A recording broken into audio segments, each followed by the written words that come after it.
ॐ दशपाल महावीर सुचित्रा कर्मकारक विश्वकृत विश्वधृक् वसनामानदण्डधृक् देवसल्पिन् महाभाग देवानां कार्यसाधक विश्वकर्मन्नमस्तुभ्यं सर्वाभीष्टप्रदायक।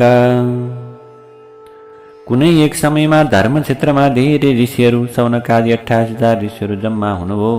त्यही बेलामा त्यहाँ धर्मका तत्त्वहरू जान्ने सुतजी महाराजलाई भन्न थाल्नुभयो, हे पुराणहरूका महात्मन, कृपया हामीमाथि आशीर्वादको वर्षा गरेर हाम्रो यो अचानक भएको शङ्कालाई नष्ट गर्नुहोस्। हामीले सर्वव्यापी भगवान विष्णुका धेरै रूपहरू सुनेका छौँ, तीमध्ये कुन चाहिँ रूप उत्तम हो प्रभु?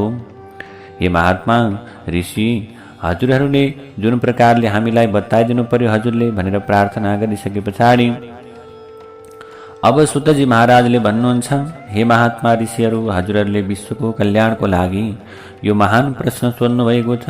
जुन हजुरले संसारको कल्याणको लागि प्रश्न गर्नुभयो, त्यसैले म हजुरहरूलाई के गर्नेछु भने जगतका सबै पालनकर्ता भगवान विष्णुको अद्भुत रूपको वर्णन गर्नेछु। हे तपस्वीहरू, भगवानका अनन्त रूपहरू छन्, त्यो रूपहरू म भित्रबाट श्रवण गर्नुहोस्। जो उहाँको असीम श्रेष्ठता छ, कृपा छ, त्यो परमात्माको याद मात्रै गर्दा पनि मानिसहरू पापबाट मुक्त हुन्छन्, यसमा कुनै प्रकारको शङ्का छैन। यही प्रश्न एकपटक लक्ष्मी र भगवान विष्णुका बीचमा क्षीर समुद्रमा विश्व कल्याणका लागि सोधिएको थियो। लक्ष्मीले भन्न थाल्नुभयो, हे जगन्नाथ, हजुरका ठुला ठुला रूपहरूलाई पृथ्वीमा भक्तहरूले भक्तिपूर्वक पूजा गर्छन्, तर के तिनीहरू सबै समान छन्? के त्यहाँ माध्यमिक र मुख्य बीचमा केही भिन्नता छ भन्दा भगवान विष्णुले लक्ष्मीको कुरालाई सुनेर भन्नुहुन्छ, हे प्रिय, अब आत्मामा सम्पूर्ण ब्रह्माण्डलाई सहेर मैले योग मायाद्वारा आत्मसाक्षात्कार गर्छु। तब मैले एउटा मात्र रूप धारण गर्नुपर्छ। यसरी म मायाको वशमा भएको कामना गर्दछु।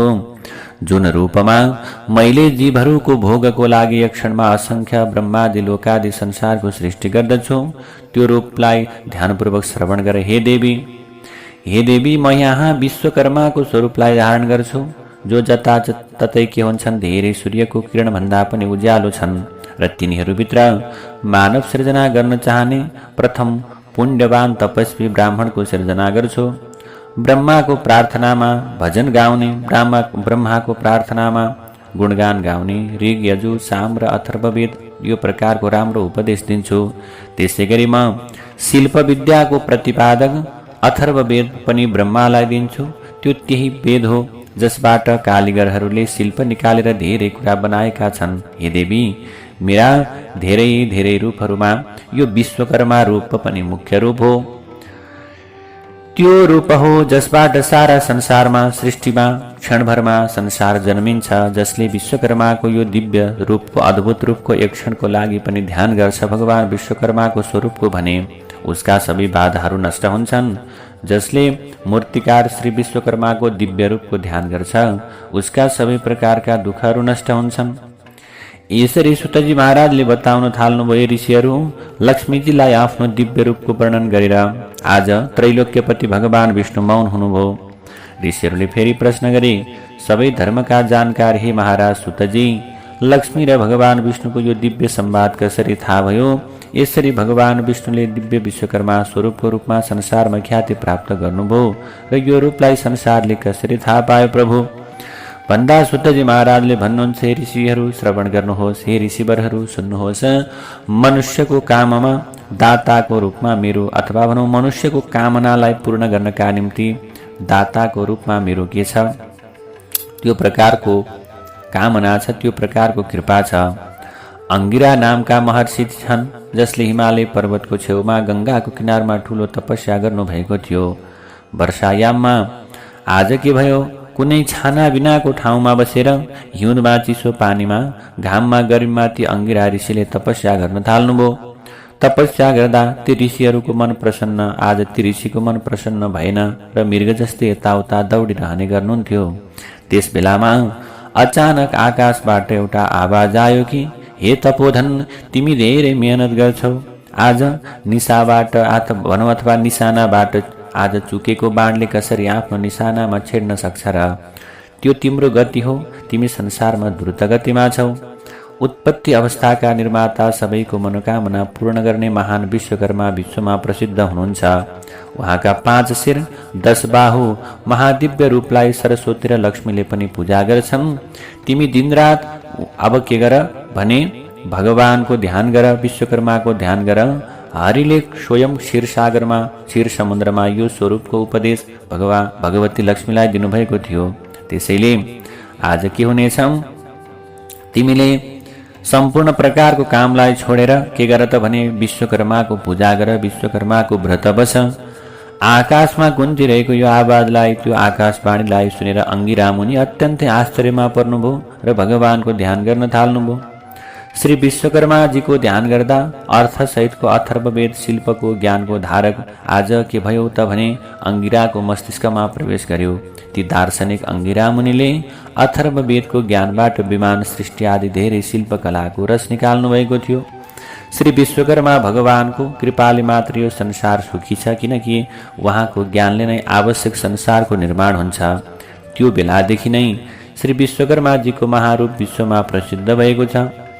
आज परम्पराबाट आएका यी कथाहरूले हाम्रा कानलाई पवित्र बनाएका छन्, सबैका कानलाई पवित्र बनाउँछन्। हे ऋषिहरू, जसले यो परम रहस्यलाई श्रवण गर्छन् तिनीहरूको श्रवणलाई अथवा तिनीहरूलाई श्रवणबाट मात्र पनि ज्ञानको प्राप्ति हुन्छ।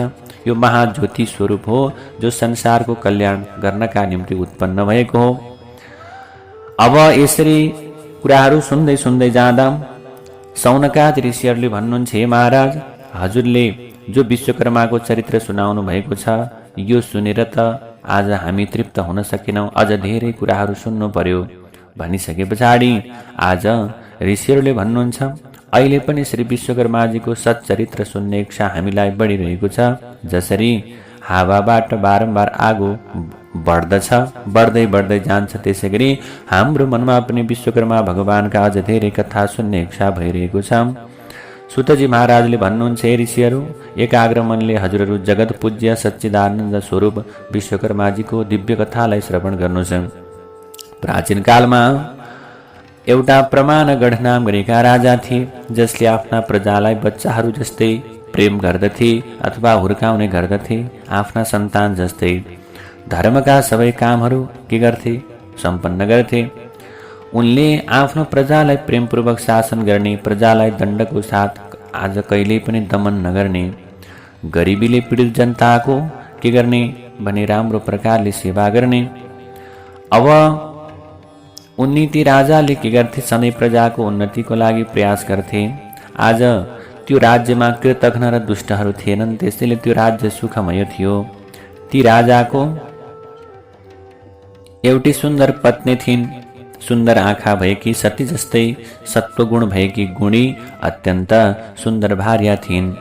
अब कहिलेकाहीँ के भयो त भने बिचरा राजा आनन्दसँग बसिरहेका, समस्त प्रकारले राज्य चलिरहेको थियो।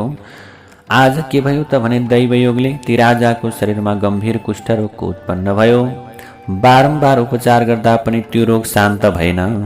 त्यो रोगको पीडाले पीडित राजा धेरै चिन्तित हुन थाले।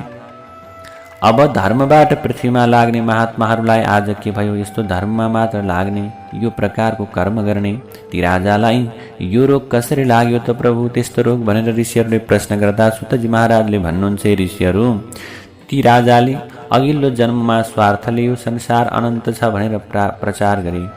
आज यसका कर्ता विश्वकर्मा होइनन्, यस कारणले जनतालाई वञ्चित गर्ने र नास्तिक आस्थाका प्रचार गर्ने काम गरेका थिए।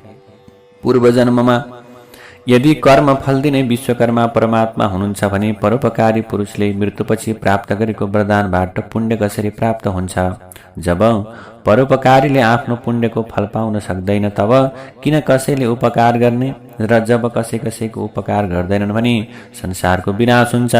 अथवा जसले परोपकारीले पुण्यको फल प्राप्त गर्न सकेन अथवा अपकार गर्नेले त्यो पापको दण्ड भोग्न पाएन भने त यो संसारमा कसरी रहन सक्छ र संसार त विनाश भइहाल्छ। यो कार्य भएन यदि भने। त्यसैले जो नास्तिक छन्, पाखण्डी छन्, तिनीहरूको दुर्दशा हुन्छ। धेरै जन्मका पाप र पुण्यको कर्मले एक जन्ममा फल दिँदैनन्। त्यसले त यो जन्ममा अर्को जन्ममा यसरी फल प्राप्त हुनु अचम्मको कुरा होइन। अब अर्को कथा सुनाउँछु। ती राजालाई झनै विचलित देखेर गरिब पुण्यवान रानीले आफ्नो दुःखले दुखी भइन् र भनिन्, हे राजा, हाम्रा महान ऋषि, हाम्रा परिवारका पुजारी अचानक बिरामी भएर पूर्ण रूपमा के भए त भने आज दृष्टिविहीन भए। जब उपमन्यु पुजारीले उहाँलाई आफ्नो अति संवेदनशील ज्ञानले देखे, तब उनले अमावस्याको व्रत र श्री विश्वकर्माजीको आराधना गर्नुपर्छ भन्ने त्यो प्रकारको वचन बोलेका थिए। त्यसपछि त्यो बेलादेखि ती पुजारी सबै काम छोडेर उपवास बसे। उपवास बसिसके पछाडि त्यही विश्वकर्मा भगवानको व्रतको प्रभावले ती पुजारीले दिव्य दर्शन पाएर आज बुढेसकालमा पनि भगवानको के गरे त भने दर्शन गरे। उनको दृष्टि बुढेसकाल लाग्दा पनि आज के भएन, गुमेन अथवा दृष्टि सधैँ आइरह्यो, दृष्टिले सधैँ देखिरह्यो। हे भगवान, म विनम्रतापूर्वक प्रार्थना गर्दछु। रानीले राजालाई भन्दछन् कि हजुरले विश्वकर्मा भगवानको पूजा गर्नुहोस्, हजुर यो दुःखबाट मुक्त हुनुहुनेछ।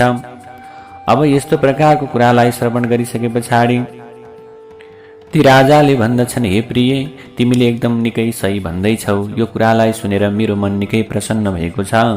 भगवान श्री विश्वकर्माको व्रतले रोग अवश्य निको हुन्छ भन्नेमा म विश्वस्त छु। किनभने कुनै पनि कामको सिद्धिलाई पहिला उत्साह भयो भने मात्रै कामको सिद्धि हुन सक्छ। त्यसैले सुतजी महाराजले भन्नुहुन्छ, त्यो दिनदेखि राजाले भगवान श्री विश्वकर्माजीको पूजा गर्न थाले र दिनहुँ सात्विक भोजन गर्न थाले। यसरी व्रत बस्दै बस्दै जाँदा केही दिन पछाडि भगवान विश्वकर्माको पूजाका प्रभावले ती राजालाई पुनः दृष्टिको प्राप्ति भयो। अब ऋषिजीहरूले अथवा सौनकादि ऋषिहरूले भन्नुहुन्छ, हे प्रभु, अब हामीले, हे सुतजी महाराज, हजुरले हामीलाई देवता विश्वकर्माको पूजाका विषयमा बताउनु भएको छ। भगवान विश्वकर्माका चरित्रहरू सुनेर हाम्रो इच्छा अझै बढिरहेको छ। अझ हामीलाई धेरै सुन्ने इच्छा भइरहेको छ। जसरी हवन गरिएको ठाउँमा घिउ राख्दा जसरी त्यो आगो जसरी बढ्दै बढ्दै जान्छ, त्यसै गरी आज भगवान विश्वकर्माको चरित्र सुन्दा उहाँको चरित्र अझै सुनौ भन्ने हामीमा भावना प्रकट भइरहेको छ। सुतजी महाराजले भन्नुहुन्छ, ऋषिहरू, हजुरहरूले विश्वकर्माको चरित्र सुन्नु भएको छ, जसलाई सुनेर देवताहरू पनि कहिले तृप्त भएनन्, अझ धेरै श्रवण गर्न चाहे। एकपटक नैमिषारण्यमा ऋषि र सन्यासीहरू भेला भएर आफ्नो इच्छित कुरा प्राप्त गर्नका निम्ति बैठक गरी विश्वामित्रले मानिसहरूको आश्रममा दुष्ट कर्म गर्दा यज्ञ गर्ने ऋषिहरूको वरिपरि दानवहरूले ठुला ठुला मानवहरूलाई पनि पक्रेको बताउन थाल्नु हो। यसरी यज्ञहरूको विनाश गर्दा ती दानवहरूले पुरुषको देह उपभोग गर्छन्। ब्रह्मचर्य व्रतमा बसेर र आज कन्दमूलको जरा खाएर सधैँ धार्मिक कार्यमा लाग्ने र दिनहुँ सबै काम छोडेर भगवानको ध्यानमा लाग्ने आज हाम्रा पूज्य पुरोहित उपमन्युले मतंग मुनिले आज के भन्नुभएको छ भने, यी दानवहरूको हामीले नष्ट त गर्न सक्छौँ। मतंग मुनिले त्यो बैठकमा भन्नुहुन्छ, यी दानवहरूले यदि ऋषिहरूलाई दुःख दिइरहेका छन् भने हामीले तिनीहरूको अवश्य पनि ती दानवहरूको नष्ट गर्न सकिन्छ भनिसके पछाडि अब यसरी ऋषिहरूको वचनलाई सुनेर आज ठुला ठुला ऋषिहरूले भन्न थाले कि यो प्रकारको सङ्कट पहिले पनि आएको थियो। त्यति बेला सबै मिलेर स्वर्गमा ब्रह्माजी कहाँ जानुभएको थियो।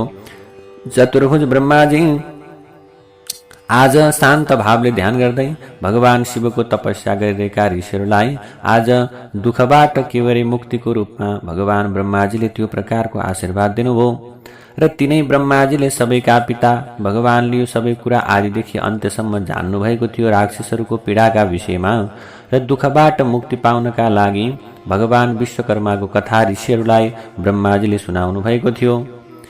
हे ऋषिहरू, यसरी विश्वामित्र मुनिका विविध प्रकारका ब्रह्माजीले विश्वकर्माका विषयमा सुनाएको कथालाई अब त्यहाँ छलफल गर्न थाले ऋषिहरूले। अहो, ब्रह्माजीले भनेको कुरा उपयुक्त हो, किनकि अब हामीले विश्वकर्मा भगवानको शरणमा जानुपर्छ। त्यसैले अब सबैले के गर्न थाले, भगवान विश्वकर्माको उपासना गर्न थाले। उपासना गरिसके पछाडि आज विश्वकर्मा भगवानको उपासनाका प्रभावले सम्पूर्ण प्रकारका ऋषिहरू सुखमा प्राप्ति भए फलस्वरूप भगवान विश्वकर्माको पूजाबाट सबै राक्षसहरू भस्म भई यज्ञहरूका बाधाहरू के भए मुक्त भए। विभिन्न प्रकारका सुखहरूले ऋषिहरू सम्पन्न भए। जसले विश्वकर्मा भगवानको भक्तिपूर्वक चिन्तन गर्दछन् उसले संसारमा सुख प्राप्त गर्दछन् र संसारबाट महान पदलाई प्राप्त गर्न सक्दछन्।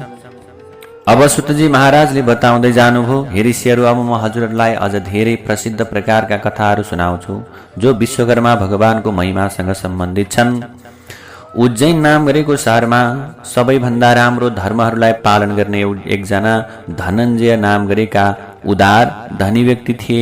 उदार सेठ व्यक्ति थिए। उदार उनी धनी थिए, धनाढ्य व्यक्ति थिए। तिनको कोष के थियो? हीरा मोती रत्नहरूले भरिएको थियो। उनको ठुलो कुबेरको भण्डार जस्तो सम्पत्तिको भण्डार थियो।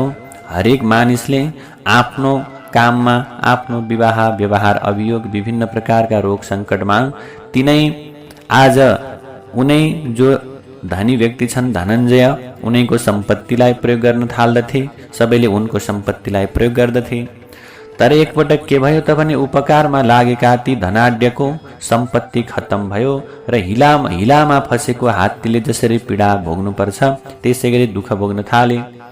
ती धनी व्यक्तिको बलियो आशा थियो, विगतमा मैले साथीहरूलाई धेरै सहयोग गरेँ, पक्कै पनि मलाई दुःख पर्दा उनीहरूले सहयोग गर्छन् होला भन्ने विचार गरेर उनीले साथीहरूसँग सहयोग माग्न थाले। तर उनको के भयो? आशा व्यर्थ भयो। ती साथीहरूमध्ये कसैले पनि उनको पक्षमा काम गरेनन् अथवा उनलाई कुनै पनि वस्तु दिएनन्। उनका साथीहरू सम्पत्ति नभइसकेपछि एकैछिनमा के भए? शत्रु जस्ता भए र ती कृतज्ञ मित्रहरूले आज तिनै धनी व्यक्तिको आलोचना गर्दै हिँड्न थाले। तिनका पुराना साथीहरूले लगेको धन पनि दिएनन्। यसरी त्यो घृणित मनोवृत्तिका कारण ती धनञ्जय नाम गरेका धनी व्यक्ति संसारबाट टाढिए र एकपटक के भयो? उनलाई मानिसप्रति घृणा जाग्यो र आफ्नो शहरलाई छाडेर ती लोभीहरूको, ती पापीहरूको अथवा ती सहयोग नगर्ने त्यस्ता कृतज्ञहरूको आज अत्यन्त निन्दा गर्दै ती धनञ्जय जङ्गलतर्फ लागे। आज के गर्ने? कन्दमूल फलफूल आदि खाएर आफ्नो जीवनलाई बिस्तारै बिस्तारै अगाडि बढाउँदै गएका थिए। एकपटक के भयो त भने घुम्दै घुम्दै जाँदा उनले लोमस नाम गरेका ऋषिलाई भेटे। यसरी ऋषिलाई भेटिसके पछाडि आज आफ्नो समस्त प्रकारको वृत्तान्त सुनाए। प्रभु, म यस्तो धनी व्यक्ति थिएँ, यसरी धन सम्पत्ति सबैलाई उपकारका निम्ति दिन्थेँ, तर आज दुःख पर्दा कसैले पनि मलाई धन सम्पत्ति दिएनन् भनिसके पछाडि अब आज लोमस नाम गरेका ऋषिले भन्नुहुन्छ, हे धनञ्जय, तिमीले आज आफ्नो शहरलाई छाडेछौ, आफ्ना ती अत्यन्त निष्ठुरी मित्रहरूलाई पनि छाडेछौ, तर आज तिमीले जबसम्म भगवान विश्वकर्माको पूजा गर्दैनौ, जबसम्म विश्वकर्मा भगवानको उपासना गर्दैनौ, जसले दियो उसैको उपासना गर्दैनौ भने यो सांसारिक व्यक्तिलाई मागेर, सांसारिक व्यक्तिलाई नमस्कार गरेर के प्राप्त गर्न सक्छौ र? आज के भयो त भने विश्वकर्मा भगवानलाई बिर्सेर कसरी आनन्द प्राप्त गर्न सकिन्छ र बाबु? तिमीले भगवान विश्वकर्माको शरण लिन सक्छौ। त्यसैले विश्वकर्माका धेरै रूपहरू छन्। कुनै रूप दुई भुजको हुन्छ, कोही चतुर्भुजको हुन्छ, कोही 10 बाहुको हुन्छ। त्यसै गरी एकमुख, चतुर्मुख र पञ्चमुख स्वरूप भगवान विश्वकर्मा हुनुहुन्छ। आज के हुनुहुन्छ त विश्वकर्मा शिल्पी र विश्वकर्मा भौतिक रूपका के हुनुहुन्छ? संसारको सृष्टिलाई अगाडि बढाउने देवता हुनुहुन्छ बाबु। त्यसैले रामचन्द्रजीले पनि सेतुबन्धको समयमा श्री विश्वकर्माको पूजा गर्नुभएको थियो। द्वारकाको सृष्टिको समयमा भगवान कृष्णले श्री विश्वकर्माजीको आराधना गर्नुभएको थियो। र यसरी हे धनञ्जय, एउटै श्री विश्वकर्माको पूजा र आराधना गर्नाले सबै दुःखबाट मुक्ति मिल्नेछ। यसरी ती लोमस नाम गरेका ऋषिको उपदेशलाई सुनेर आज ती धनञ्जय निकै सन्तुष्ट भए र पहिलो दिनदेखि नै, जुन दिन श्रवण गरे उनीले विश्वकर्माको महात्म्य, त्यो दिनदेखि नै भगवान विश्वकर्माको भक्त भए। भगवान विश्वकर्माको आराधना गर्नाले उनका सबै पापहरू भस्म भए र उनी के गरे? अनन्त प्रकारको सुखलाई भोगेर अन्तिममा देवता बनेर स्वर्गको उपभोग गरे। त्यसैले जसले भक्तिमय मनले भगवान श्री विश्वकर्माको ध्यान गर्छन् भने त्यस्ता व्यक्ति सुखी हुन्छन्, सम्पत्तिको प्राप्ति गर्दछन्, व्यवसायमा लाभ प्राप्त गर्दछन्। जसले भगवान विश्वकर्माजीको जो पवित्र कृतिलाई श्रवण गर्दछन् भने उनीहरूले पनि सुखको प्राप्त गर्दछन् र अन्तिममा श्री विश्वकर्माजीको शाश्वत पदलाई प्राप्त गर्न सक्दछन्। यसरी सुतजी महाराजले विभिन्न प्रकारका कुराहरू बताउँदै जाँदा आज अब ऋषिहरूले प्रश्न गर्नुहुन्छ, भगवान विश्वकर्माको पवित्र कथा सुनेर हामीमा आज ठूलो श्रद्धाको उत्पत्ति भएको छ। अझ धेरै हामीले श्रवण गर्न चाहन्छौँ। हे भगवान, मनमा आक्रोश हुँदा के गर्नुपर्छ, मनमा पीडा हुँदा के गर्नुपर्छ, गरिब नाश अथवा भनौँ गरिबीको नाश कसरी गर्न सकिन्छ, दरिद्रताको नाश कसरी गर्न सकिन्छ। हे प्रभु, आज पूर्व जन्ममा गरेका पापहरूले यो जन्ममा दुःखको भोग गर्नुपर्छ। त्यसैले भगवान विश्वकर्मालाई कसरी प्रसन्न गराउनुपर्छ, भगवान विश्वकर्माले कुन कुन प्रकारका कुराहरू दिनुहुन्छ भन्दा सुतजी महाराजले भन्नुहुन्छ, प्राचीन कालमा रथान्तर कल्पमा एउटा दन्तवाहक नाम गरेका राजा थिए। उनी सूर्य जस्तै शक्तिशाली र संसारमा प्रसिद्ध थिए। उनको कृतवीर्य नामको एउटा महान छोरा थिए जसले पृथ्वीमा 7 टापुहरूमा शासन गर्दथे। उनका सन्तान के भए त ती कृतवीर्यका सन्तानहरू जन्मिँदै 11वटा छोराहरू अघिल्लो जन्ममा गरेका पापका कारण जन्मने बित्तिकै नाश भए। त्यसपछि रानीले शोक गरेर पृथ्वीमा रुन थालिन् र राजालाई भनिन् कि हे प्रभु, आज सन्तान नाश कसरी भइरहेका छन्, यसरी जन्मेका सन्तानहरू नाश भइरहेको अवस्थामा कसरी धैर्य गर्ने। त्यसपछि राजाले आफ्नी पत्नीलाई के गर्दछन्, सान्त्वना दिएर गुरुको घरमा गएर प्रणाम गरेर भन्दछन्, हे गुरुदेव, हे भगवान, आज मैले सन्तान भएर पनि उनीहरूको मृत्यु भइरहेको छ, कसो गर्ने होला। आज मेरी श्रीमती पनि दिनरात ती जन्मेका सन्तानहरू जो मरेर गए तिनीहरूलाई सम्झेर रोइरहेकी छन्। आज धैर्य गर्न सकेकी छैनन्, उनको मन धैर्य छैन, कसो गर्ने होला। गुरुजीले भन्नुहुन्छ, राजन, अब धेरै शोक नगर। आज के हुनेछ, चिरञ्जीवी तिम्रो परिवारको छोरा हुनेछन्। कुनै समयमा चिरञ्जीवी लामो आयु भएका सन्तान जन्मिनेछन्। तिमीले सबैभन्दा पहिला के गर्नु पर्यो त भने देवताका पनि देवता भगवान विश्वकर्माको आराधना गर्नुहोस्। भगवान विश्वकर्मा प्रसन्न हुनुभयो भने पक्कै पनि सिद्धिको क्षण आउँछ। त्यसैले भगवान विश्वकर्माको पूजा गर्नुपर्छ भन्ने सुनेपछि ती राजाले धर्ममा दृढ भएर आफ्नी पत्नीसहित भगवान विश्वकर्माको पूजा गरे अनि ब्राह्मणहरूलाई दान गरे। त्यसपछि भगवान विश्वकर्माको प्रसन्नतामा भगवान विश्वकर्माको कृपा प्रसादका कारण भगवान विश्वकर्मा प्रसन्न हुनुभयो र आज ती राजाकी स्त्री पत्नी गर्भवती भइन् र 10औं महिनामा एउटा सुन्दर सन्तानलाई जन्म दिइन्। त्यो समयदेखि आज ती राजाले के गर्न थाले, हरेक महिनामा विश्वकर्मा भगवानको पूजा गर्न थाले। यो लोकमा अनन्त अनन्त प्रकारको सुख भोग गरेर अन्तमा वैकुण्ठ पदलाई प्राप्त गरे। त्यसैले मनमा भएको भ्रमलाई चिर्नका निम्ति, मनमा भएको शङ्कालाई हटाउनका निम्ति पनि भगवान विश्वकर्मा प्रभुको पूजा गर्नुपर्छ। भगवान विश्वकर्माको पूजा गर्नाले सम्पूर्ण मनोकामनाहरू पूर्ण हुन्छन्, दरिद्रता नष्ट हुन्छ र सन्तानको सुख प्राप्त गर्न सकिन्छ अथवा दुस्वप्नको कहिल्यै पनि डर हुँदैन। यसरी 28,000 शौनकादि ऋषिहरूलाई नैमिषारण्य नाम गरेको परम र पावन क्षेत्रमा भगवान विश्वकर्माको उपासना र भगवान विश्वकर्माको महिमा सुतजी महाराजले यसरी विभिन्न प्रकारले बताउनुभयो।